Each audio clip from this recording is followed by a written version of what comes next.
Bien, ante todo, muy buenas tardes. Reciban el saludo de la unidad de posgrado de la Facultad de Derecho de San Marcos. Hoy nos toca desarrollar las perspectivas modernas y filosóficas de la construcción del dolo y su concepto e impacto en su aplicación dogmática. En líneas generales, a manera introductoria, podemos nosotros ir indicando que esa construcción del dolo como conciencia y voluntad hoy ha sido cuestionada básicamente por los penalistas hegelianos, ¿no? Ellos han empezado a hacer unas críticas respecto a que el aspecto voluntario es un asunto psíquico que nada o poco le debe importar al penalista, ¿no? En tanto que ingresar a analizar esas cuestiones psíquicas para el juez, que es el que va a evaluar si la conducta corresponde a un reproche penal, es difícil. Vimos la semana anterior cómo la conciencia de la antijuricidad, desprendiéndose de la culpabilidad, formaría parte de todo el tipo objetivo, atendiendo que el tipo objetivo también ya está normativizado, ¿no?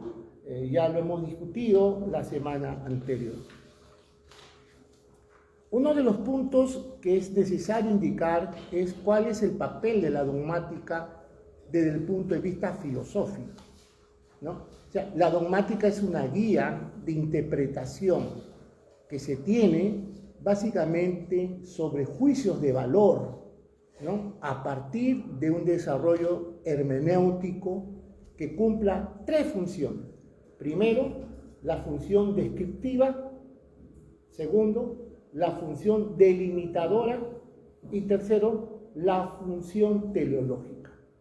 En la función descriptiva ya hemos visto en las primeras clases cómo se va a ir desarrollando, ¿no?, los enunciados descriptivos y los enunciados ascriptivos, ¿no? Los descriptivos son lo que podemos nosotros entender ontológicamente en el marco de la norma, sujeto activo, sujeto pasivo, bien jurídico tutelado, etc.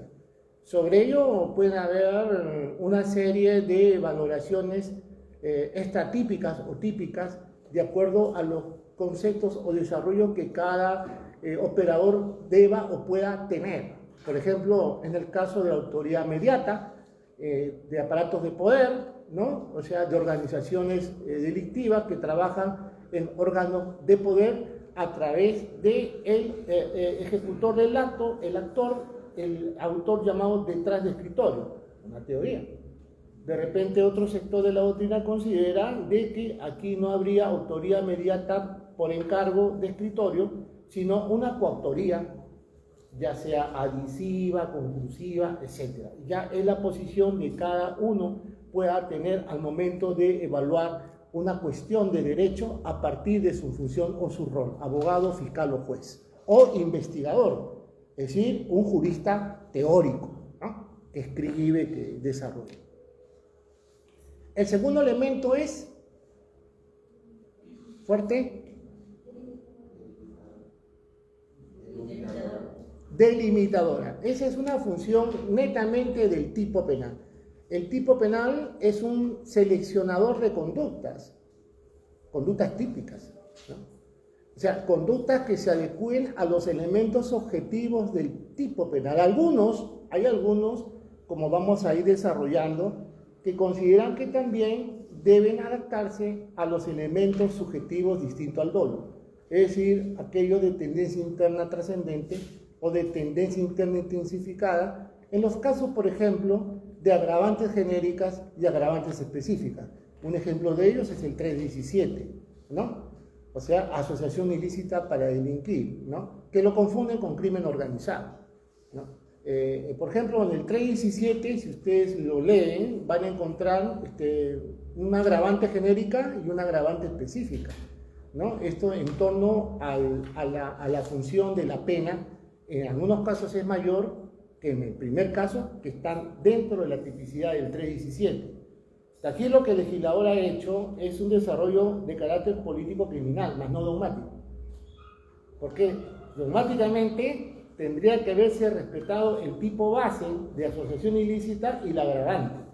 Aquí no, aquí la 317 contempla la agravante genérica y la agravante específica. Basta leer el tipo penal y basta desarrollar cómo podemos descubrir cuál es la agravante genérica cuando encontramos una pena menor y cuál es una agravante específica cuando encontramos una pena mayor. Aquí lo que el legislador aplica básicamente es la imposición de una tipicidad objetiva en actos preparatorios, es decir, con fines de cometer tal delito. La sola asociación a la empresa criminal conforma la tipicidad objetiva, lo cual en términos generales, no sería científico, porque sabemos nosotros que en el iter criminis, ustedes ya se van imaginando mentalmente, en el campo penal los actos preparatorios no son delitos. Los actos preparatorios forman parte precisamente de eso, actos preparatorios. Pero cuando hablamos, por ejemplo, de representaciones que el legislador hace, en el cual retrotrae hipotéticamente los actos de ejecución, la tentativa, por ejemplo, a los actos preparatorios, lo hace simplemente por un tema de política criminal, ¿no? O sea, dogmáticamente no hay una resistencia de sancionar penalmente al que conduce en estado de ebriedad. Dogmáticamente, pero por política criminal sí. Porque va a crear un riesgo, pero no es el riesgo que nos enseña Jacobs ni Roxin, es un riesgo básicamente de carácter social. Esa es la labor de la dogmática que sirve básicamente en ese sentido a partir de dos modelos. Acuérdense los modelos científicos que ustedes están revisando seguramente en el curso de metodología de la investigación. Tenemos, en el caso de las ciencias experimentales y las ciencias formales, ¿en cuál de las dos ciencias nos ubicamos? Nos ubicamos en las ciencias formales, no en la ciencia experimental. La ciencia experimental es la física, la química, la biología, la histiología, o sea, el estudio de los tejidos. En el caso de nosotros, que es la ciencia formal, estamos incluidos dentro de la matemática y de la lógica, ¿no? Por eso se habla muchas veces para el tema de motivación, ¿no? La lógica referencial a partir de un desarrollo contradictorio en el tema de prueba, ¿no? Y ese tema de prueba, cual sea el concepto que usted maneje, que puede ser desarrollar de pronto el concepto básico de Bentham o desarrollar los conceptos que hoy se manejan a partir de Jordi Ferrer en pruebas sin convicción. Cual sea el concepto que usted tenga de prueba, definitivamente está haciendo un análisis matemático del lenguaje. Eso lo vamos a ver más adelante, cuando veamos la parte que nos corresponde a lo que es la justificación y lo que es la justificación y decisión de las resoluciones judiciales. Entonces nosotros nos encontramos dentro de las ciencias formales, hermanitas, la matemática y la lógica, ¿no? Y la lógica. Ahora bien, pero técnicamente lo que nos corresponde a nosotros, los que hacemos derecho penal y filosofía del derecho, es ir a analizar lo que básicamente se desarrolla como el conjunto de valoraciones epistemológicas. Ese conjunto de valoraciones epistemológicas no es nada más que una actividad subjetiva donde los hegelianos, hemos tratado a Kant, ahora tratamos a Hegel, han ido desarrollando a partir de Pufendorf, a partir de Merkel, etcétera, concepciones nuevas, que entre comillas no son tan nuevas, pero que ahora son revalorizados en el concepto del dolo. Entre ellos tenemos al profesor Haas, en su libro Kausalichung Rechtsverlegung, traducido Dogmática Jurídico-Penal, la ficha del primer trabajo, ficha 2. Anoten, ficha 2. Aquí el profesor Haas aplica a la dogmática un método empírico. Y esto es sorprendente, ¿no? Porque hemos visto nosotros en las primeras clases que el método empírico es parte de la primera teoría del delito. O sea, von Lis o Lis-Belling, ¿no? Y como dije en las primeras clases, no es que estemos regresando nosotros a las primeras tendencias de la teoría del delito von Liesbelin y el programa de Marburgo. Es un tema a discutir. Entonces sería bueno que ustedes analicen esta propuesta del profesor Haas, ¿no?, en la ficha número 2. El siglo XX, todo el siglo XX, opacó, a partir básicamente de fines de los años 70, las posturas causales, ¿no? Entonces se va desarrollando el finalismo en toda su conceptualización tal y conforme nosotros lo hemos analizado. Y a partir de ahí surgen dos vertientes, el funcionalismo moderado y el funcionalismo radical. Pero ¿cuál es el empuje, en todo caso, que se le da a esta metodología de interpretación? Ese empuje es los conceptos teleológicos y funcionales. Esos conceptos teleológicos y funcionales son valorativos para toda la teoría del delito y principalmente para la pena. Enfoques teleológicos y funcionales que ya en el siglo XIX formaban parte de un positivismo formal. Entonces la pregunta es, si esto es así, los juicios de valor, los juicios de eticidad, los juicios epistemológicos, ¿son parte de las valoraciones axiológicas o son parte de una valoración hermenéutica en el campo penal? Esa discusión ha quedado abierta, pero vamos a ver cómo se resuelve o cómo resuelven los operadores. Todo ilícito penal es ilícito civil, administrativo y penal. Pero no todo ilícito administrativo es ilícito penal. Todo ilícito civil no necesariamente es ilícito penal. En buena cuenta, si hay un procedimiento administrativo contra un funcionario X y es absuelto de la imputación administrativa, no puede pedir que si le han aperturado un proceso penal, el nebis in idem, porque no hay relación entre norma aplicada, sujeto que viola una norma, y la determinación de la norma. O sea, volvemos a la definición de la dogmática, o sea, la delimitación. No necesariamente todo aquel que ha sido absuelto en la vía administrativa tenga que ser absuelto en la parte penal, ¿no? Hablemos, por ejemplo, de un funcionario X que se le imputa, por ejemplo, haberse apoderado o haber sacado de su dirección a un bien del Estado, una computadora, etc. Y administrativamente se le absuelve, pero lo han formalizado en la investigación preparatoria por peculado. Hemos dicho también que hoy se maneja mucho, no solamente para los delitos materiales y los delitos de dominio, la prueba indiciaria, ¿no?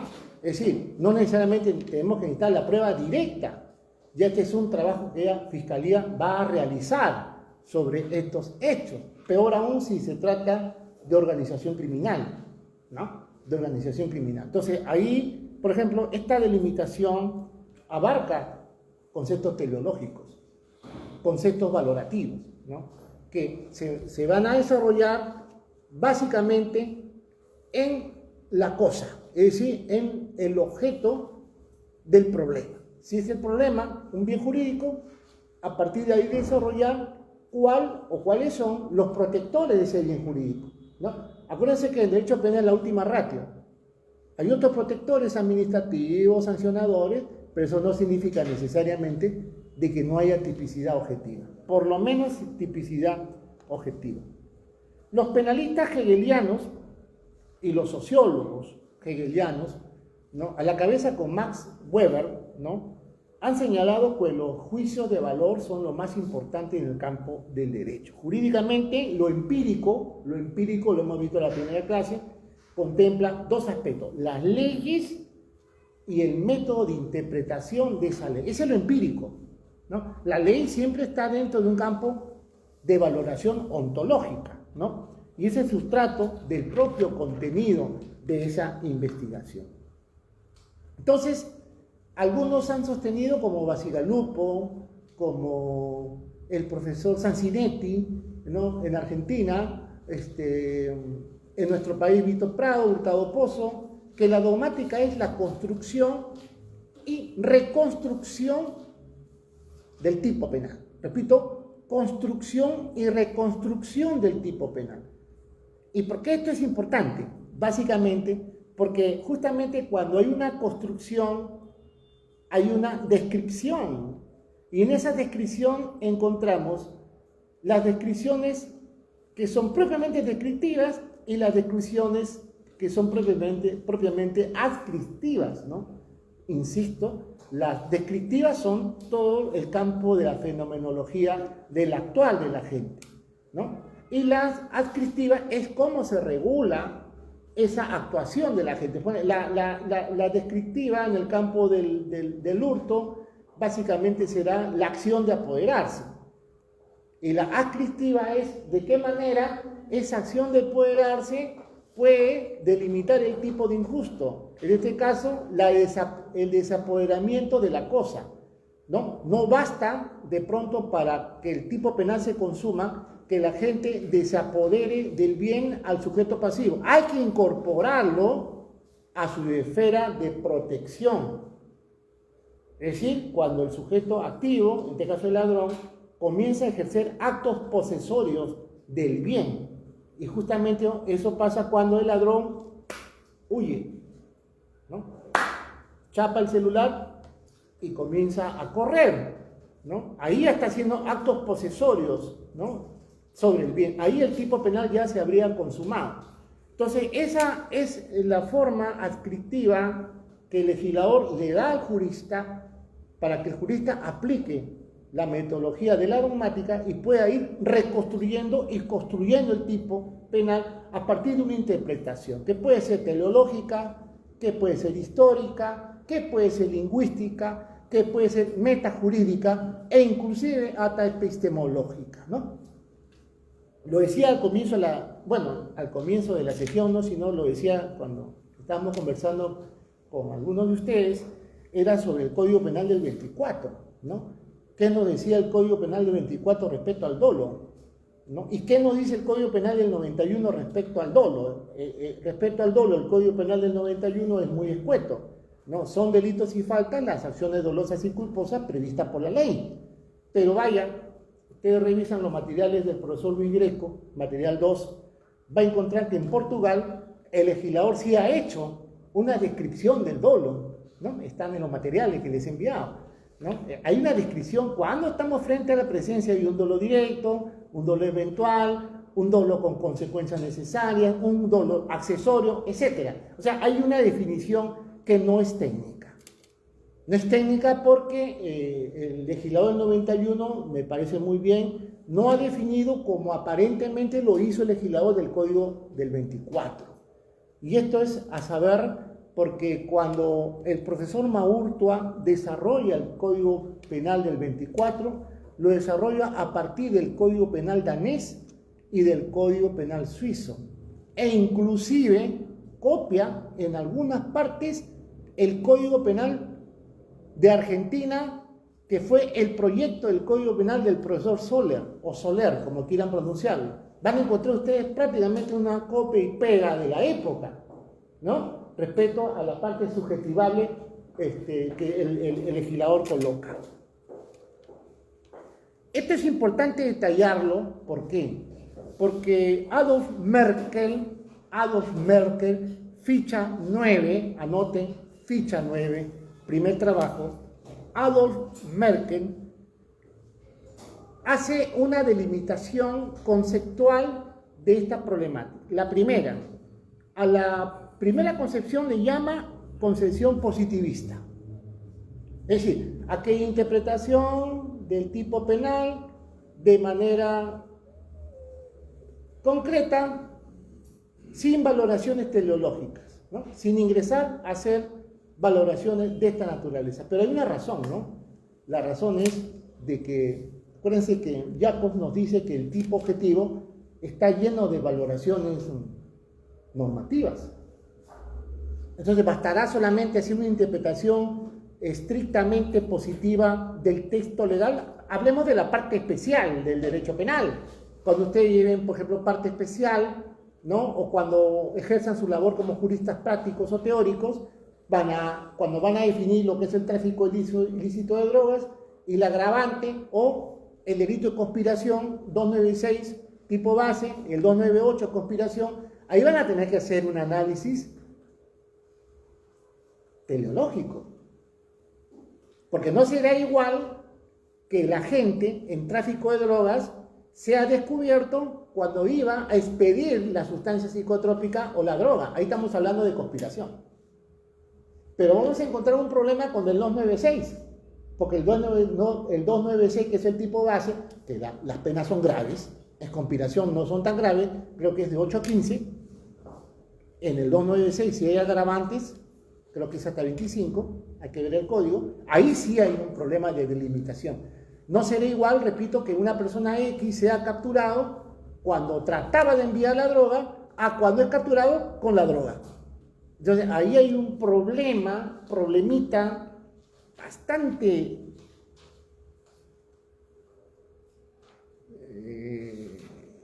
hay un problema que es bastante poco digerible para el que va a resolver un problema de esta naturaleza. Cuando hablamos, por ejemplo, de una adecuación de tipo, ¿no? Si de pronto usted juez, usted fiscal, va a resolver un pedido de un abogado que plantea la adecuación del tipo de conspiración del 296 al delito de conspiración, porque de acuerdo a las actas, su cliente ha sido capturado cuando estaba enviando la droga y no cuando estaba en posesión.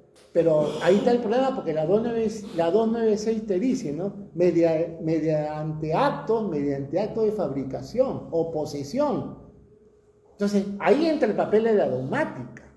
Ahí entramos ya a delimitar si estamos frente a un concurso ideal de delito o un concurso real de delitos. Eso es muy importante detallarlo. Por eso que Merkel llama a la primera o al primer análisis un análisis netamente empirista o positivista. No te ayuda mucho un análisis positivista. Para los casos que son concretos, como el tipo penal del 106 homicidio, que aún tiene también su problemática.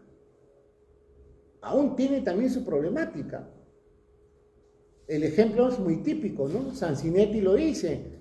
Alguien dispara contra una persona y lo lesiona, no lo mata. Luego de haberlo lesionado, se da cuenta que estaba lesionado, pero no hace nada, y esta persona muere porque él ve que está muy grave. Obviamente, objetivablemente no puede ser autor de delito consumado de homicidio, pero sí de un delito consumado de lesiones graves seguidas de muerte. Entonces, aquí encontramos otra delimitación que no es tan fácil en el campo de poder responder en casos de homicidios, ¿no? Hace poco sucedió un caso de conocimiento público. Un empresario de un restaurante ingresa a un disfuncional a solicitarle que le dé dinero, o sea, extorsionarlo, y de por medio estaba su criatura, creo que 8 años, 7 años, están los videos, y lo que hace el empresario es esgrimir su arma y disparar y matarlo, ¿no? Luego de hacer las investigaciones correspondientes, encontraron que el sujeto no tenía ninguna pistola, solamente había hecho la magia que tenía un arma. Pero también un arma de juguete configura un delito para extorsionar, o, si fuera el caso, para que la gente, en este caso la víctima, se desprenda de un bien. Entonces la discusión está ahí, ¿no? La discusión está ahí porque la mayoría de juristas que se le ha consultado el tema han dicho que esta es una legítima defensa perfecta. Yo tengo mis dudas. Que sea una legítima defensa perfecta. No tanto porque el agraviado, el delincuente, no contaba con un arma, no, sino que todo hace pensar que el empresario ya está con la intención de matar, ¿no? Solamente esperó la provocación para matar. Podríamos estar frente a una legítima defensa imperfecta o putativa. Digo, es un tema a discutir. Para profundizar un poco más tendríamos que leer el expediente. Entonces, analizarlo como un componente positivista, te diría que es legítima defensa. Positivista. Pero el otro cuadro que nos enseña Merkel es que esta concepción positivista también te lleva a una sistematización del tipo penal, ¿no? A través de otros tipos penales, ¿no? Y por supuestamente a las bases de punibilidad y las causas de justificación o de inculpación penal. Aquí el jurista va a tener que verificar bien efectivamente si ha habido esa defensa propia o impropia. La otra concepción es la que nos interesa a nosotros, que es la concepción filosófica. Esa concepción filosófica es básicamente valoraciones éticas y sociales. Acuérdense ustedes de los trabajos de Edmundo Meyer, ¿no? Siempre volvemos a Edmundo Meyer, ¿no? Y más en Ernesto Mayer, cuando en las primeras clases hablábamos nosotros del contenido ético-social que tiene que tener una norma en el desarrollo histórico de la sociedad. Esa concepción, que no deja de ser una concepción que Merkel llama concepción positivista, aplica básicamente un desarrollo de sistematización para todo el contexto penal. Y hoy más que nunca, el Código Penal no solamente es el Código Penal del 91, ¿no? Ustedes tienen a la mano, o lo tienen en su WhatsApp, o en su correo electrónico, o en físico. No, el Código Penal hay que interpretarlo con normas administrativas. Hay muchas normas administrativas que tienen contenido penal y que el operador fiscal o juez o abogado tiene que recurrir para delimitar lo primero de la normática, la delimitación.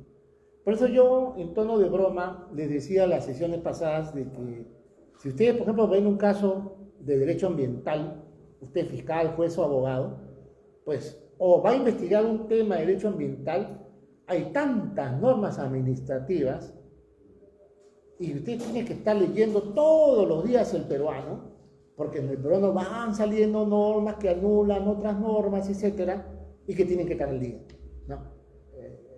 En el campo penal, en el lavado de activos, en delitos de funcionarios públicos, ¿no? El código de ética, ¿no? Si de pronto una llamada telefónica de un juez, que un abogado lo llame, un juez que está viendo un caso y te va a resolver una sentencia, ¿no? Va a resolver una sentencia y está de por medio del caso y el abogado lo llama, eso ya suena a sospecha.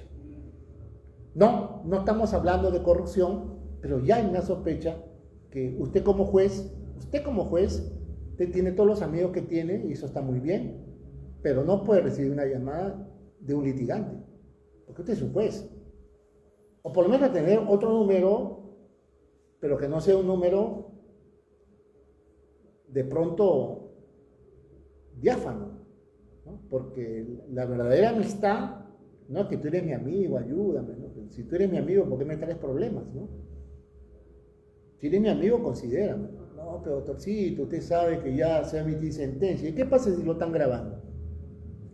Ese marco quizá no sea un tema penal, ¿viste? De repente no tiene injerencia penal, pero sí tiene una injerencia administrativa que puede provocar con otros indicios contra ese juez o fiscal o procurador o alguien que esté imbuido en el campo, del campo del derecho público, problemas funcionales. Sí le puede traer problemas funcionales, ¿no? Entonces, en esa línea es lo que nos enseña Merkel, el profesor Adolf Merkel, ficha 2, estas concepciones que ustedes pueden de pronto analizarlo.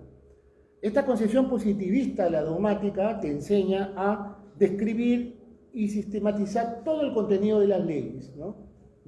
En el campo del lavado de activos, ¿no? El decreto legislativo 1106 es prácticamente todo un marco de carácter procesal y sustantivo para ver los problemas de lavado de activos. Igual, en la ley 30.077, ¿no? La lucha contra el crimen organizado, también encontramos una serie de tipicidades objetivas, subjetivas, medidas cautelares, seguimientos, óbice, temas procesales. Ese es un código penal chiquito y procesal, que no están en el Código Penal del 91, ¿no? Que hay que nosotros renormativizar a partir del criterio de la dogmática. Ahora, ¿cuál es esa relación? Y aquí yo anoté la ficha 10, anoten la ficha 10, cuando Gómez Lanz, ficha 10, nos enseña sobre la interpretación de la ley penal como una descripción interpretativa que te lleva a la hermenéutica, ¿no? Que a partir de los años 2010 para adelante se viene aplicando en nuestras resoluciones judiciales. Y como siempre digo en clase, y lo vamos a tener que decir hasta que surja otro distinto a Kelsen, todo te lleva a Kelsen. Todo te lleva a Kelsen, ¿no? Vamos nosotros a verificar en la ficha 10 también la cita que se hace al profesor Cullen. Cuando el profesor Cullen nos enseña que los enunciados descriptivos, acristivos, analíticos, teleológicos, etc., están en base a la imputación penal. No es otra cosa que la tipicidad objetiva. Es decir, la neutralidad de la competencia dogmática. Esa neutralidad que te enseña a delimitar el injusto penal, que lo desarrolla muy bien el profesor Kuhl en la ficha 11. Ficha 11, ustedes pueden revisar, se les ha dado el material. Entonces, el método dogmático, que es el que necesitamos aclarar para analizar el dolo sin voluntad, siempre nos va a dar un análisis formal y también valorativo. Un concepto de valoraciones ontológicas que nacen a partir de principios justnaturalistas, ¿no? Del derecho natural, ¿no? Que de una u otra manera delimita la descripción fría, sin espíritu, de la ley. Porque si la ley no la interpretamos, no le damos vida. La ley por sí misma no tiene vida, no tiene espíritu, es una descripción ontológica de descripción para su interpretación. Por eso que la codificación francesa, al momento de codificarse los códigos a partir de Francia, Voltaire, todos ellos, era una descripción puramente analítica sobre los conceptos del contenido de la ley, ¿no? Y esa descripción del contenido de la ley no tenía valoraciones axiológicas. Estos tres análisis importantes de los instrumentos de la dogmática cobran o de repente tiene un giro a partir de los trabajos de Joaquín Huska, que también ustedes tienen los materiales. ¿Cuál es ese giro? Es definir el reduccionismo del derecho penal, de la interpretación axiológica, teleológica y funcional. Por eso yo decía, antes de iniciar la clase, cuando estábamos conversando, no todo es funcionalismo moderado y radical. El funcionalismo moderado y radical no es tan nuevo. Es comienzo o fines de los 70s y comienzo de los 80s. Ya han pasado más de 40 años, creo, 80 al 2023, 43, ¿me corrigen? 43 años. Y seguimos hablando de funcionalismo y seguimos hablando de funcionalismo moderado y radical. Pero si usted ve, por ejemplo, los trabajos de Roxin, ¿no? Magníficos trabajos, ese funcionalismo te lleva al campo de la política criminal, quieras o no quieras.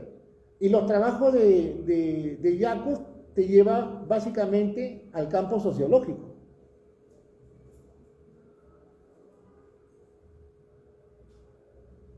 La pregunta es, ¿hay un desprecio a la teoría de las normas?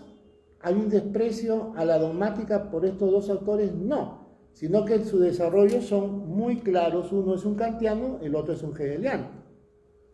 Ahora bien, ¿cuáles son esos tres ámbitos de la actividad intelectual que tenemos en lo que es la dogmática penal? El primero es el análisis de las estructuras subyacentes al sistema integral de las reglas del derecho. Repito, el análisis de la estructura subyacente al sistema de las reglas del derecho penal.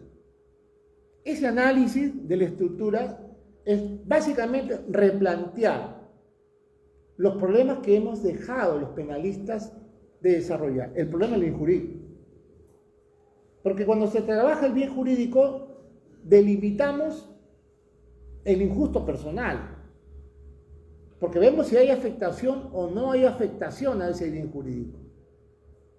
Entonces, las teorías básicas nos enseñan en el campo de la limitación, lo primero es la tipicidad en cuanto al dolo, conciencia y voluntad. ¿Pero esto será cierto? O sea, el agente, para cometer un hecho típico, debe tener la voluntad de hacerlo o conocer solamente los elementos del tipo. Entonces, en tres ámbitos de la dogmática penal planteada por el profesor Silva Sánchez, nos enseña que ese análisis debe partir de la estructura subyacente del sistema de reglas del derecho penal. ¿Cuáles son esas reglas del derecho penal? ¿Cuáles son esas reglas que tiene el derecho penal?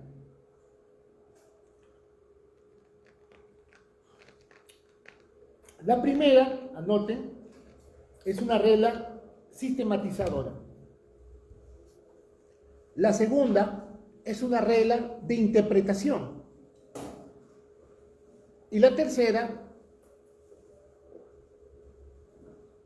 es una reinterpretación.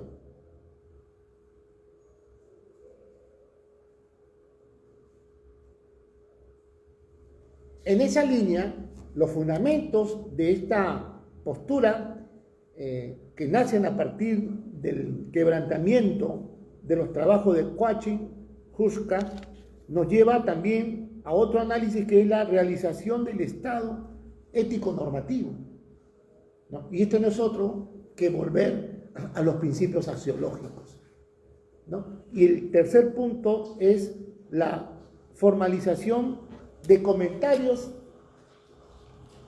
del jurista sobre los campos del derecho. ¿Pero qué comentarios? Los comentarios que creemos nosotros, esos famosos comentarios que, con todo respeto a los colegas, ¿no?, que le entrevistan y le preguntan, en este caso que estamos viendo, ¿cuánto de pena le pueden imponer? Bueno, este caso, así como está planteado, 30 a 35 años. ¿Y usted cree que procede la prisión preventiva? Claro, procede la prisión preventiva. Esos no son comentarios serios.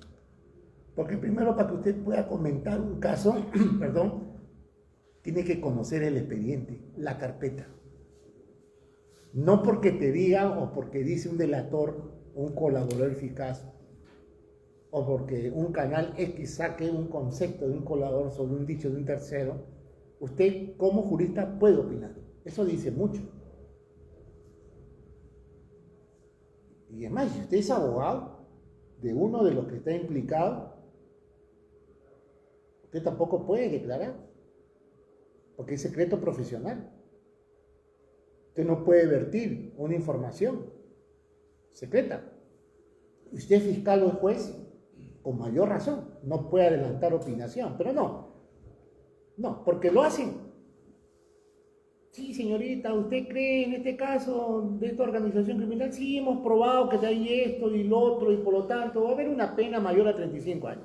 Eso no es serio. Claro, eso no es serio, ¿no? Eso lo vamos a ver más adelante cuando vamos a la eticidad moral en la actividad jurisdiccional. Eso no es serio, ¿no? Porque una cosa es la información periodística y otra cosa es involucrarse en temas técnicos que solamente corresponden a las partes procesales. ¿no? Entonces, cuando aquí analizamos la formalización de comentarios sobre el derecho positivo vigente, no son comentarios sobre casos vigentes, sino comentarios de resoluciones teóricas, sin mencionar nombres. Lo que sí usted puede decir, en este caso, sin ingresar a analizar el tema en concreto, puedo yo dar un alcance sobre tal problemática, pero es un alcance, desde mi punto de vista, del derecho positivo, del derecho legal, ¿no? En el campo de la axiología jurídica es mejor abstenerse de opinar, tanto como abogado o tanto como un jurista a quien le preguntan sobre hechos, ¿no? Y hay casos muy relevantes que están saliendo a la luz últimamente, ¿no?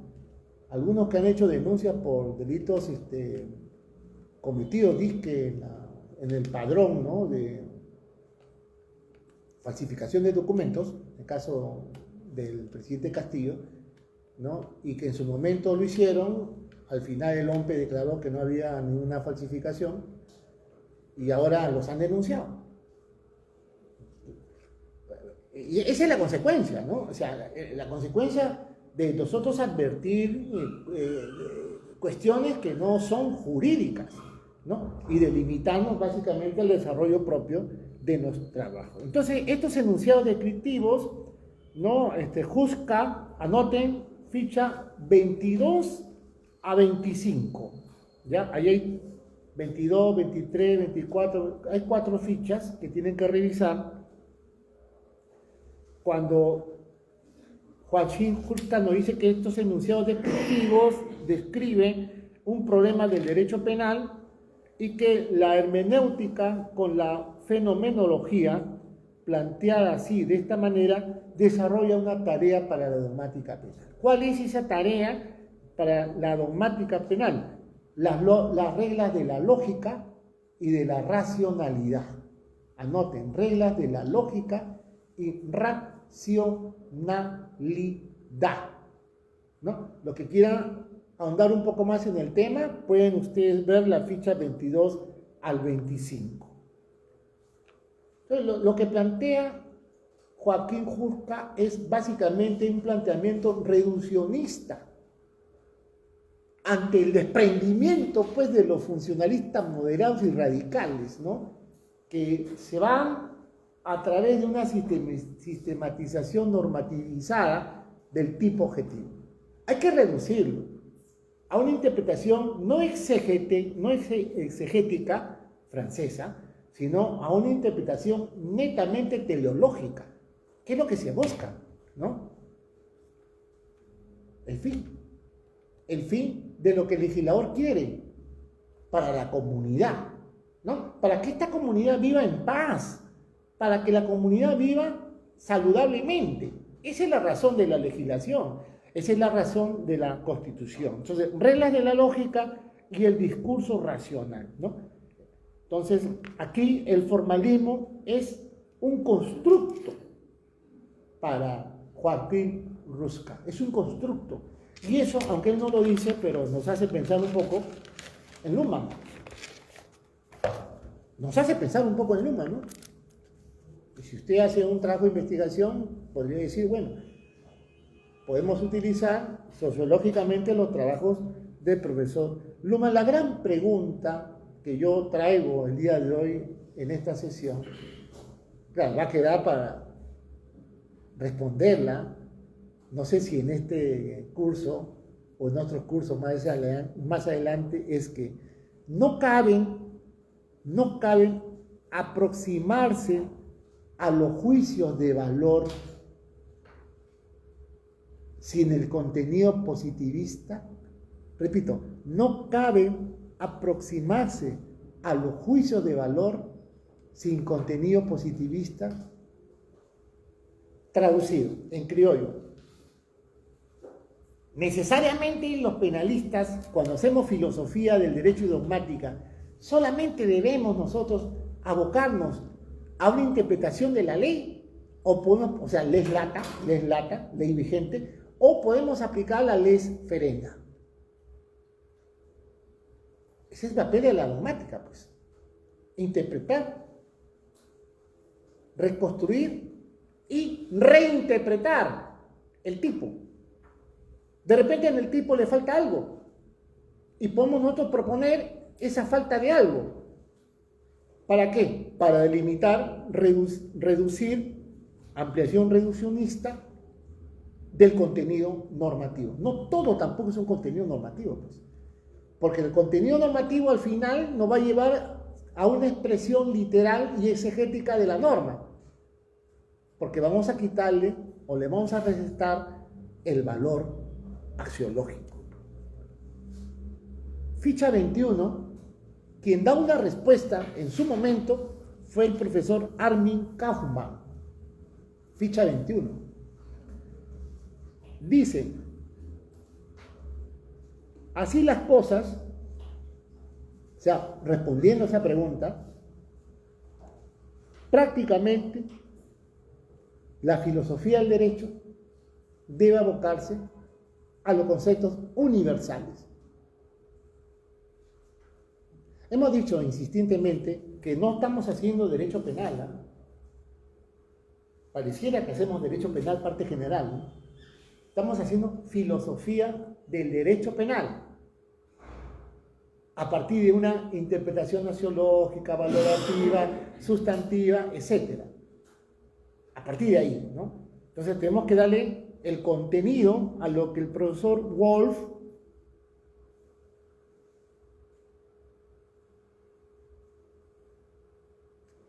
desarrolla a Armin Kaufmann. Ficha 21. Hasta aquí el debate encontramos un formalismo y un antiformalismo reduccionista. Es obvio que el profesor Ruska se va adaptando más al segundo contenido, es decir, al antiformalismo, o sea, reducir ese formalismo con cuestiones ético-sociales. El finalismo, los que están haciendo finalismo, van a ver de que ese desarrollo, el finalismo lo incrementó.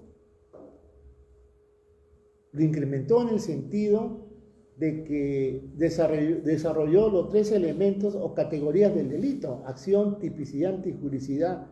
Los tres pegaditos como hermanitos, ¿no?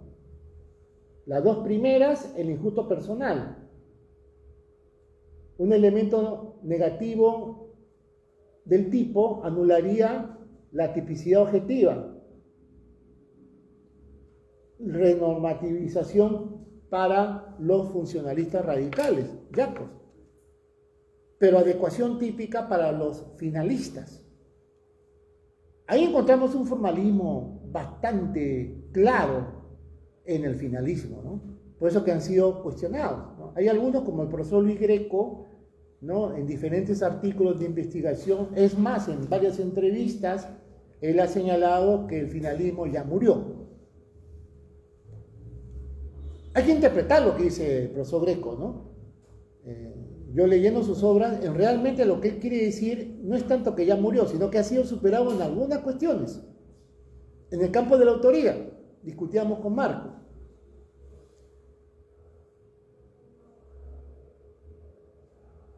En el campo de los elementos subjetivos distintos al dolo, hay otros desarrollos que no han nacido propiamente del finalismo, que son kantianos, sino a través de la teoría hegelianas que ya estaban en el mundo Meyer en 1910, 1911, en su manual de Derecho Penal, parte general. Esto también se lo debemos a dos grandes filósofos del derecho muy olvidados y muy poco citados, ¿no? Hugo Grocio y Pufendorf, ¿no? Quizás Huska ha traído a los penalistas volver a Pufendorf.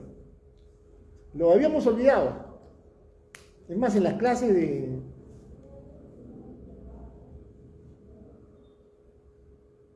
introducción al derecho, por ejemplo, ¿no? En pregrado, o la clase de epistemología, ¿no? Prácticamente todo profesor de introducción al derecho, epistemología o filosofía jurídica o filosofía normativa, tiene que llegar a Pufendorf. ¿Gracias a qué? A Huska. porque él ha puesto en vigencia como protestantes a Hugo Grocio y a Pufendorf los trabajos que otros autores como Savigny, Pusta y el mismo Yeri, nos llevó a la sistematización de ese concepto de reglas en la jurisprudencia. La jurisprudencia entendida como concepto ontológico del derecho y su aplicación, o sea, los fallos judiciales. Y esto es importante porque a partir de aquí es que nace el esquema geométrico en el primer Pufendorf. Ese esquema geométrico no es otro que lo que recoge del profesor Yeri cuando Yeri nos habla de la función del método de investigación. Y toma como ejemplo la química y la geometría. Como un paradigma, dice, para analizar la visión del fenómeno del derecho. O sea, el fenómeno del derecho no puede ser un fenómeno causal sin dirección y delimitación de la causalidad. Esa causalidad hay que delimitarla. Y esa delimitación es geométrica. O sea, es a partir del mismo método que hacen los químicos, los biólogos, para delimitar el objeto de investigación. En el caso de los biólogos, la bacteria. En el caso de los matemáticos, el cero. Porque a partir del cero hay todo un estudio de la filosofía del cero. O del menos uno. Y ahí comenzamos a desarrollar lo que es aritmética y lo que es álgebra. La aritmética es la mamá y el álgebra es el papá y el hijo es la física. La física. Esa física cuántica, que es lo que hoy se maneja y que gracias a ella es que ustedes tienen un celular, nosotros tenemos un celular, gracias a ella podemos estar hoy en directo. Estoy también con el Instituto de Filosofía y Derecho Penal, un saludo, y estoy acá en clase con el posgrado. Y podemos transmitir lo que antes no se podía. Y hay una ayuda metodológica para los que quieran revisar la clase y alimentarse con los materiales que ya se les enviaron. Entonces, esa geométrica de medida reduccionista se la debemos a Pufendorf y que hoy Huska nos da una visión total del derecho. Es más, creo que Marco me comentó que está trabajando a Huska en su tesis. Es interesante porque realmente, aparte de Luis Greco, aparte de Jesús María Silva Sánchez, del profesor Luis Gracián Martín, lamentablemente fallecido, son los que han seguido a Huska, que es quizás uno de los últimos finalistas, pero que se desprende del finalismo para plantear ya problemas metajurídicos y metalingüísticos. Y que realmente, pues, el profesor Huska se ha adelantado, creo que 50 años. Así como lo hizo Jesús María Silva Sánchez en el 94, 95, cuando hace su libro Aproximación al Derecho Contemporáneo. O como lo ha hecho Jordi Ferrer Beltrán con su libro Pruebas sin Convicción. Se ha adelantado 30, 40 años a lo que van a venir, ¿no? Y ustedes tienen la dicha de ser parte de la historia. Están en el medio, pues, ¿no? Recogiendo lo que ya fue y aceptando lo que viene. Bueno, aceptando no, sino nutriéndose de lo que viene, y ya viene ya el cuestionamiento ya del jurista, ¿no? Práctico, teórico, ¿no? Personalmente yo viví una etapa en la cual estudiamos el Código Penal del 24. Y cuando ya estábamos terminando el pregrado, apareció el Código Penal del 91. Y el Código Penal 91 yo lo estudié cuando empecé a litigar y cuando trabajé en la Procuraduría Anticorrupción para los casos Fujimori, Montesino y Montesino, hasta que logramos su extradición del ladrón. Entonces, en esa línea yo indico, yo no me formé con el Código Penal del 91. Yo me formé con una formación, como yo, todos mis colegas, el doctor Falcón presente, con una formación helvética y sobre todo argentina. Porque cuando Maurtua copia toda la parte de autoría y participación y la parte subjetiva del dolo, lo copia del proyecto del Código Penal argentino planteado por Sebastián Soler, del cual se cogieron muchos, ¿no? Basigalupo, Sancinetti, después el profesor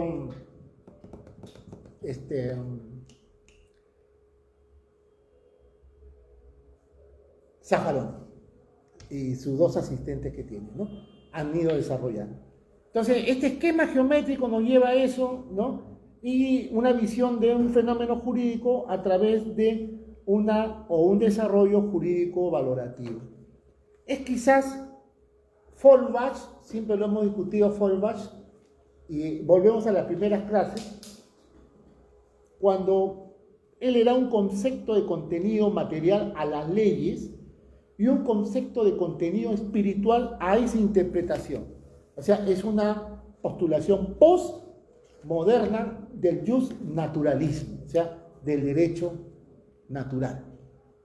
Así las cosas, el sistema von Lis, Belling queda reducido a los trabajos de Radbruch y Binding.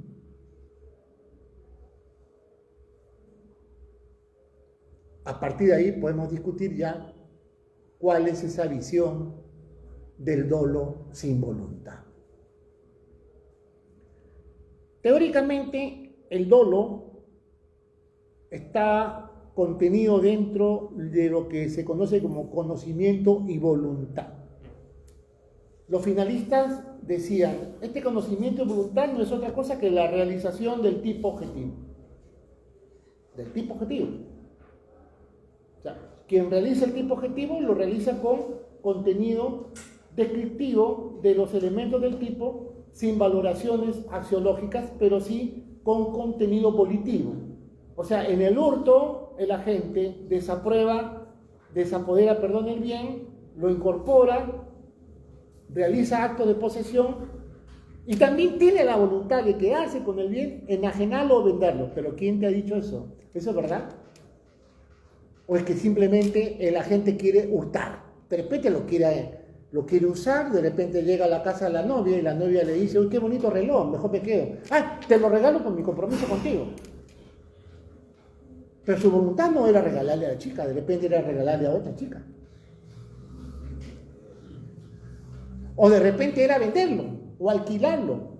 Pero lo que él sí quería era desprender el bien del sujeto pasivo.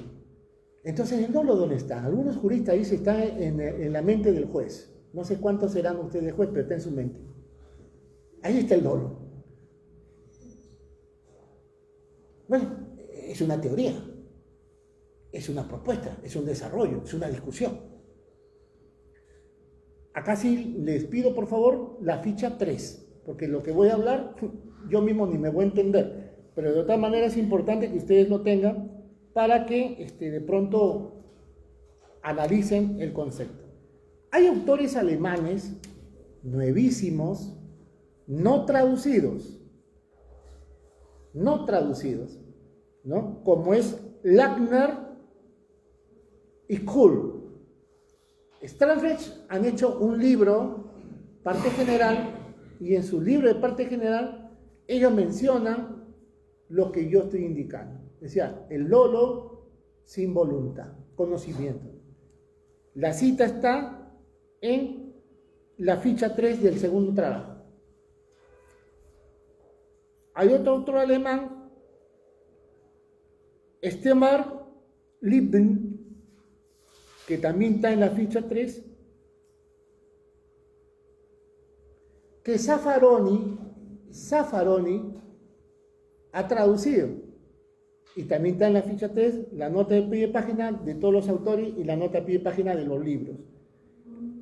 Zaffaroni ha trabajado su parte en general con los profesores Alagia y Slokar.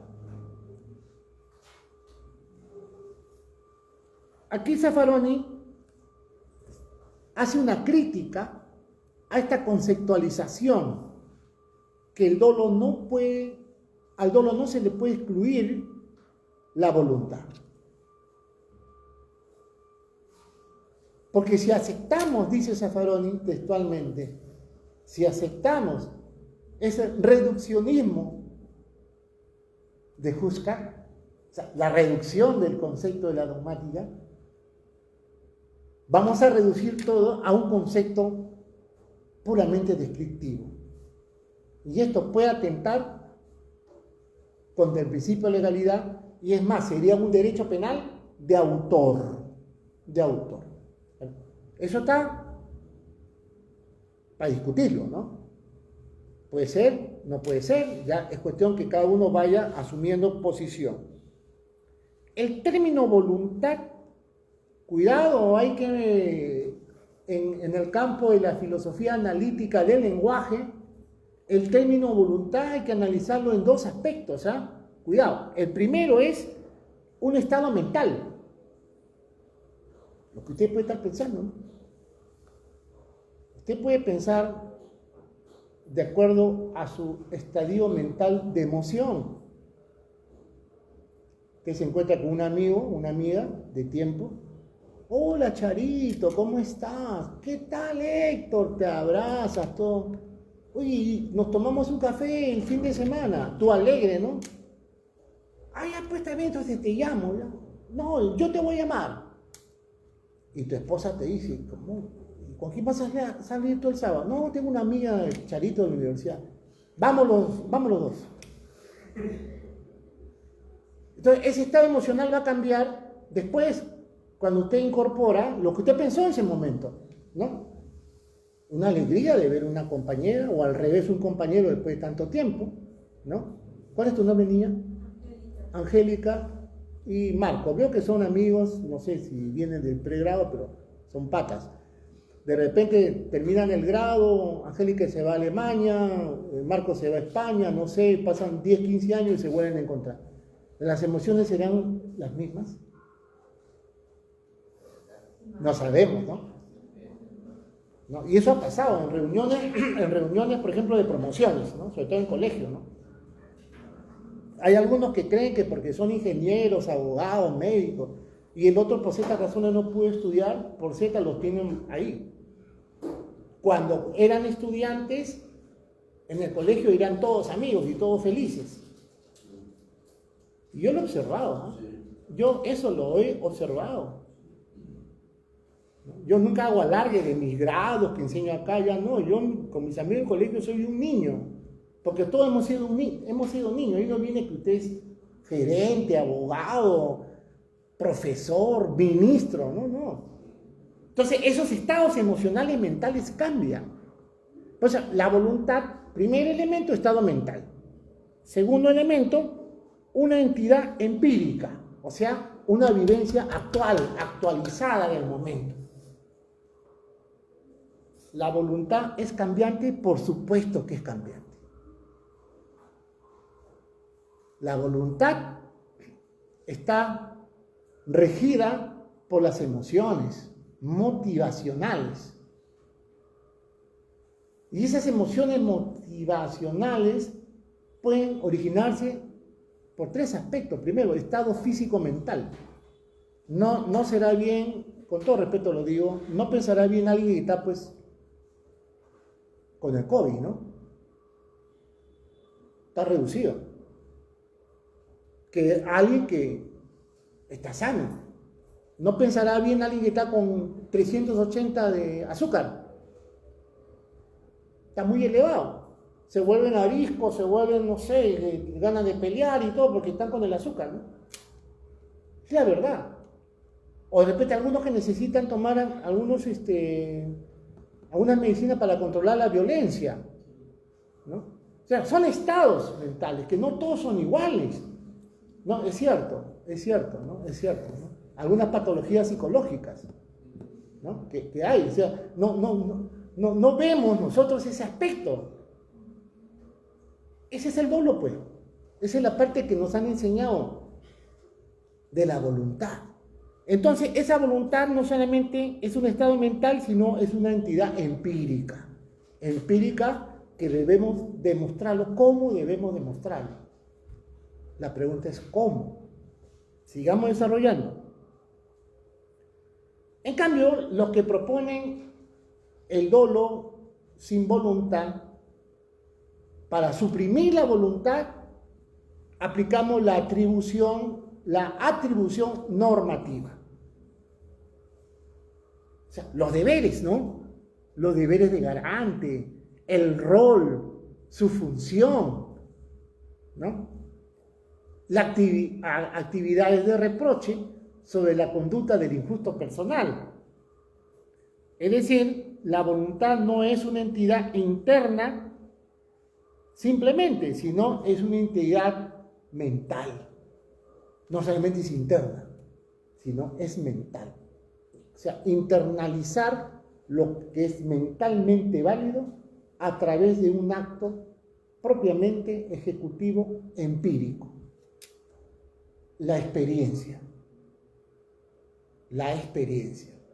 Usted tiene 30 años, piensa distinto a cuando tenía 15. Usted tiene 45, piensa distinto a cuando tenía 30. Usted tiene 60, ya no piensa. Desarrolla, ¿no? Se vuelve alguien que se deja llevar por, dicen algunos, mi esposa siempre dice, ¿no? Yo me dejo llevar por el estatus universal de las estrellas, ¿no? Y es cierto, o sea, esa comunicación entre el ser humano y lo que viene a ser básicamente el lado espiritual. Pero vemos qué edad tenemos, pues, ¿no? No tenemos 20 años, ni 25. Entonces, es un estado psíquico emocional. Entonces, ese término voluntad debemos reemplazarlo, para los que creen en el dolo sin voluntad, por el desarrollo normativo o atributivo. Entonces surge la famosa teoría cognitiva del dolo. La famosa teoría cognitiva del dolo. Pero esta famosa teoría cognitiva, que trae una contradicción entre conocimiento de los elementos objetivos con el desarrollo de la capacidad volitiva a través de la voluntad, tiene un gran problema, no tanto en el campo sustantivo, sino procesal. ¿Cómo lo probamos, no? Hay un material del profesor Ramón Ragüez Ibáñez, el dolo y su prueba en el proceso penal, que ustedes lo tienen. Yo se lo he enviado por digital, donde enseña, dice, ¿no? Esta deducción del contenido del dolo, o sea, conciencia y voluntad, ¿no? A partir de la regulación del error de tipo, es aceptada por buena parte en la actual doctrina. O sea, la doctrina actualizada reconoce el error de tipo. ¿Y qué es el error de tipo? Es un error en uno de los elementos del tipo. ¿Pero es un error fáctico o es un error de voluntad? Fáctico, pues. Eminentemente fáctico. No es un error de comprensión de la conducta antijurídica. O sea, el tema de la antijuricidad llevado básicamente a los conceptos netamente neutrales de la antijuricidad. No. Cuidado. Es un error factual, sobre uno de los elementos del tipo penal. Si esto es así, ¿no nos estarían dando la razón a los que creemos que puede haber dolo sin voluntad? El artículo 14 del Código Penal dice eso, pues. Otra cosa es el error de prohibición, ¿no? Ahí sí encontramos otras valoraciones de carácter de la conciencia de la antijuricidad, que no es el tema, ¿no? Por eso es que autores como, por ejemplo, José Cerezo Mir, también les he enviado este material, nos dice que la acción la acción, página 100, como vimos en el ejercicio de la actividad finalista, pertenece a un desarrollo de los tipos de delitos dolosos de acción y se describen simplemente una actividad finalista o una actividad finalista que produce un determinado resultado que al estar comprendido por la voluntad del sujeto pertenece a la acción.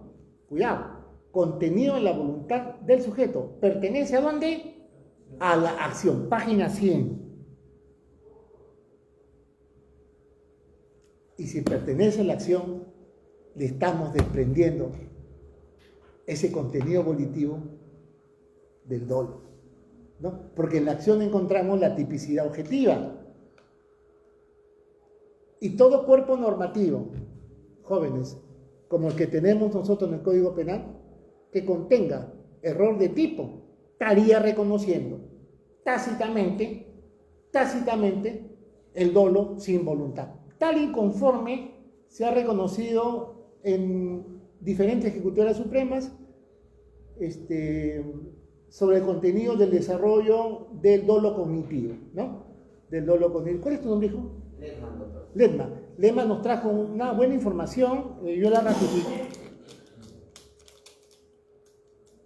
ratifiqué, ¿no? La ratifiqué, he leído la jurisprudencia y hay un desarrollo, porque obviamente, pues si tenemos el artículo 14 de la delimitación del error de tipo, evidentemente es factible jurídicamente defender un dolo sin voluntad. ¿Cuáles son las consecuencias? Hart Keindorfer, en su libro Crítica a la teoría de la imputación objetiva y función del tipo, Grisley, nos dice que la imputación jurídico-penal solo fundamenta la responsabilidad por consecuencias sobre la base del uso defectuoso del conocimiento propio. Claro, porque ese uso siempre va a ser defectuoso, ¿no? Página 46 y 47. ¿Y sabe por qué va a ser defectuoso? Por el tema del recuerdo. No todos nos recordamos lo que hacemos, así matemáticamente. Cuando va aumentando la edad es así, ¿eh? A más edad te vas olvidando las cosas, tienes que anotarlas, ¿no? No sé si será el estrés o que ya aparecen ciertas falencias. Claro, esto te desarrolla otro campo del intelecto, que es la concentración, que cuando eres joven no lo tienes, ¿no? El joven es rápido en todo. Entonces con Keindorfer podemos nosotros ir cerrando esa opinación, ¿no? Que no necesariamente puede ser lo que ese presupuesto de contenido de voluntad suponga siempre un presupuesto ontológico, ¿no? Lo que sí queda claro que ese presupuesto es psicológico. Vamos a la ficha 15. Ficha 15. En la ficha 15, por ejemplo, vamos a encontrar una propuesta de Roxin muy importante, lo he anotado, ¿no? Roxin nos habla que aquí lo más importante es describir esa afectación al bien jurídico. Es lo que yo insisto desde las primeras clases, ¿no? El bien jurídico es uno de los puntos que lo estamos pasando por alto. Y justamente es el problema que nos trajo la jurisprudencia vinculante de la sala penal permanente en el caso de lavado de activos, ¿no? Se recuerdan que la sala penal permanente saca una sentencia vinculante en el cual obliga a los jueces y a los fiscales que para formalizar investigación preparatoria o para condenar tendría que determinarse el delito precedente. Si no hay delito precedente, no hay tipicidad objetiva por el delito de lavado de activos. Y había todo un desarrollo para fundamentar esa ponencia. tuvieron que ir a una sala plena, ¿es correcto? Sala plena, ¿no? Chicos, una sala plena de discusión y vimos que el error se encontraba en el tratamiento del bien jurídico. Y vimos algo más, que el error no solamente era el bien jurídico, sino que la renormativización del sistema a partir de Pusta, de Pufendorf,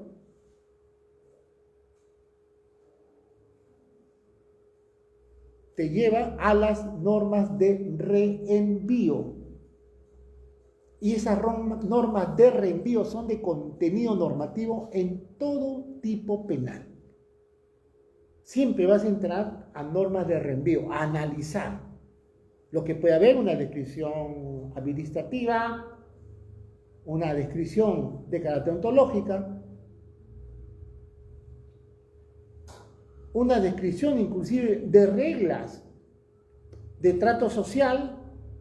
Por ejemplo, en los casos, por ejemplo, de comunidades campesinas, ellos tienen sus propias normas, pero en los casos de comunidades civiles, por ejemplo, comités,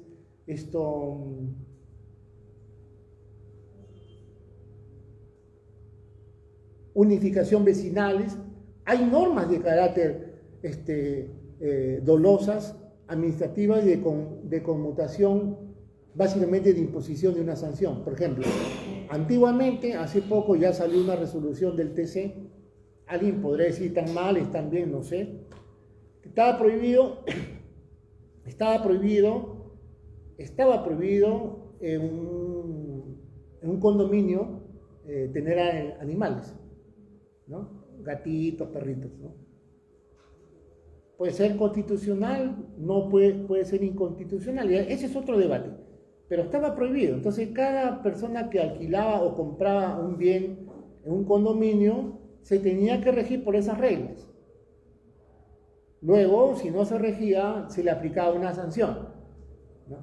Por eso digo, no solamente son sanciones de carácter normativizadas en el sentido de una sanción penal o una ejecución administrativa o de carácter civil, ¿no? Sino también hay sanciones de carácter axiológicas de contenidos que son sociales, ¿no?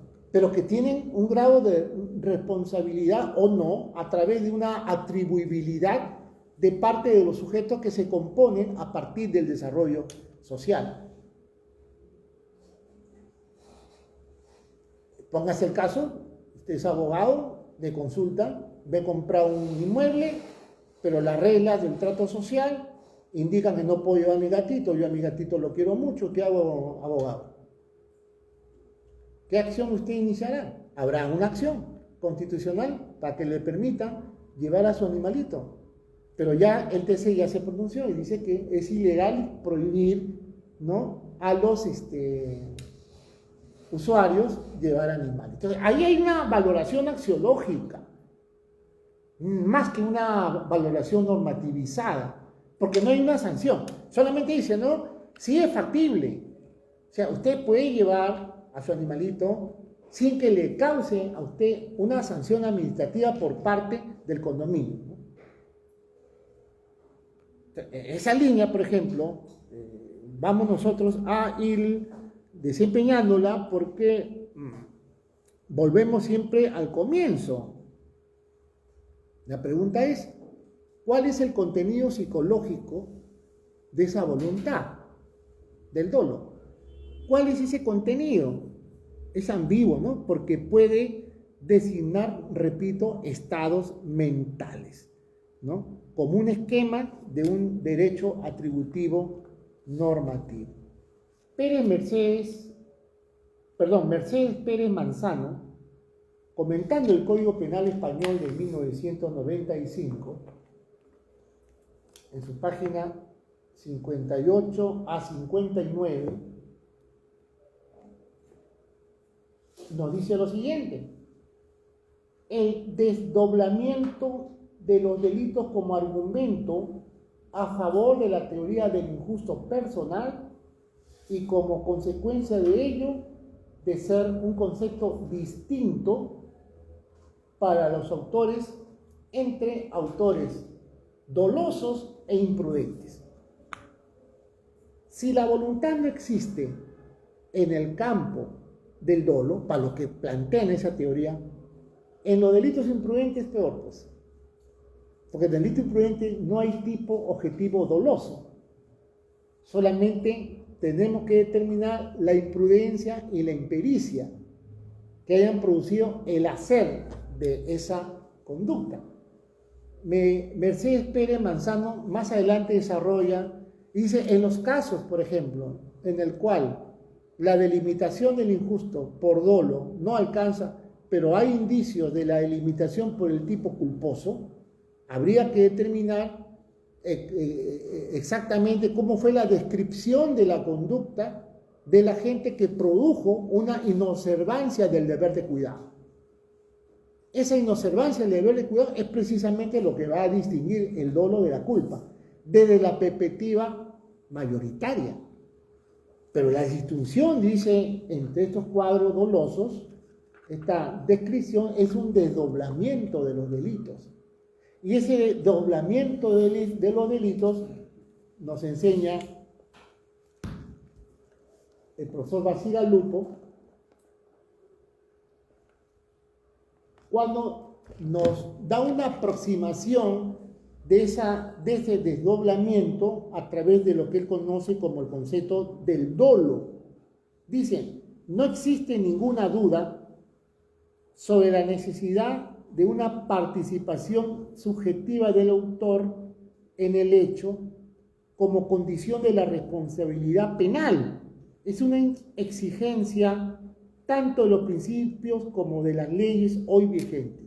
La problemática, porque hasta ahí no hay ningún problema, es lo que todos conocemos. La problemática surge cuando queremos concretar teóricamente y en la práctica la participación subjetiva del autor. Página 531, Teoría y Práctica del Derecho Penal, tomo 1, Enrique Bacigalupo. Todo ello, jóvenes, es desde la perspectiva nuestra explicar ese contenido del dolo sin voluntad, sin cerrar juicio, ¿no? Porque aunque ya la Corte Suprema, aunque ya los autores más iniciados en lo que es la filosofía del derecho analítica a través del lenguaje, han desarrollado que sí, no puede haber dolo, perdón, que hay dolo solamente con conocimiento. La gran pregunta ¿será necesario un conocimiento en sentido psicológico desaprobado? No. La respuesta es contundente, no. Jacobs a esto le llama la ceguera entre los hechos, ¿ya? Ficha 19, anoten por favor la ficha 19, ¿no?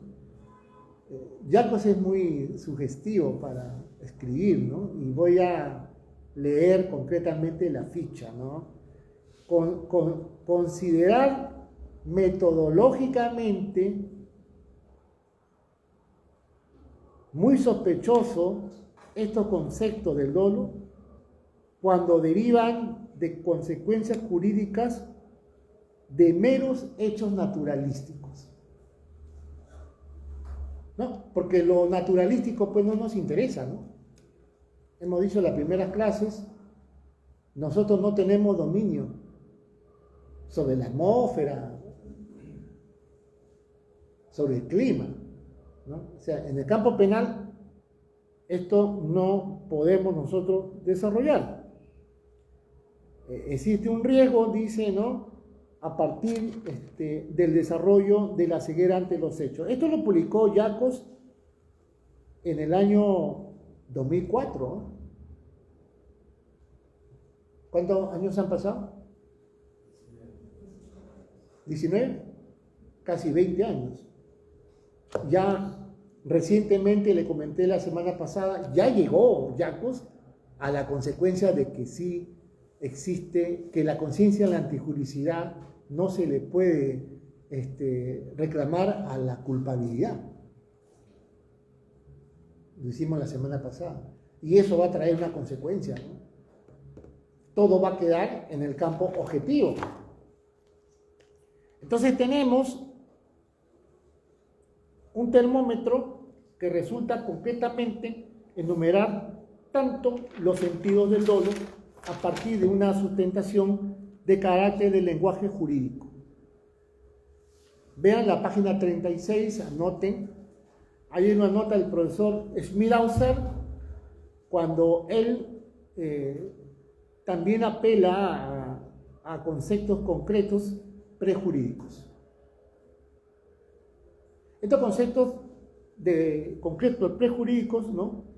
Son moldes, ¿no? Son moldes del formalismo jurídico que todavía tenemos, ¿no? Y son moldes del formalismo jurídico de la analítica pura del lenguaje en el campo de la filosofía, ¿no? Porque hemos dicho, el que hace dogmática penal hace filosofía del derecho. Todos los profesores de derecho penal hacen la filosofía del derecho. Meyer, Bessel, Feuerbach, Roxin, Jacobs, Strausser, Yechet, todos han sido profesores de filosofía del derecho. Porque sin filosofía del derecho no podemos hacer dogmática. Cuando usted hace descripción del tipo penal, está haciendo dogmática y está haciendo filosofía del derecho. Ficha 37, volvemos a Bessel, ficha 37, Starfetch, volvemos a Bessel, y la ficha 38 a Bunch-Wills, ¿ya? Pronunciamiento un poco difícil, ahí ustedes van a catalogar la ficha 38, anoten, donde llegan a la conclusión que el dolo como conocimiento es solamente el dominio de lo que la gente realiza. El dominio de lo que la gente realiza. El dolo se convierte entonces en una cuestión puramente del tipo objetivo. Lo que han leído a Herbert, que es un anti-rossiniano, no es tampoco un funcionalista radical, yo diría es un hegeliano, Herbert, ficha 63, marco, anota, porque Herbert también tiene mucho que ver en lo que es autoría y participación, indica lo mismo, ¿no? Que el dolo solamente puede y debe tener un contenido descriptivo. El contenido volitivo es muy subjetivo y solamente quedaría en la mente del juez o del que realizó el injusto penal. En la ficha 61 era lo que le comenté de profesor Zaffaroni, ¿no? Dice advertir estos criterios que tengan como consecuencia la posibilidad de admitir un dolo con conocimiento nada más sin aspecto subjetivo, puede traer como consecuencia revivir al derecho penal de autor. Y es cierto, ¿no? Esa objeción de Zaffaroni es cierta porque solamente habría valoraciones sobre el aspecto objetivo. Pero también no podemos hacer las valoraciones de la voluntad porque son muy psíquicas, muy insolubles y muy ambiguas, ¿no? Esto es lo que hemos traído a colación el día de hoy. ¿Qué horas son, doctor? 10 minutos. Ya. Entonces, damos por concluida la clase para los alumnos del Instituto de Filosofía y Derecho Penal y me quedo con los alumnos del posgrado de San Marcos. Gracias por su presencia.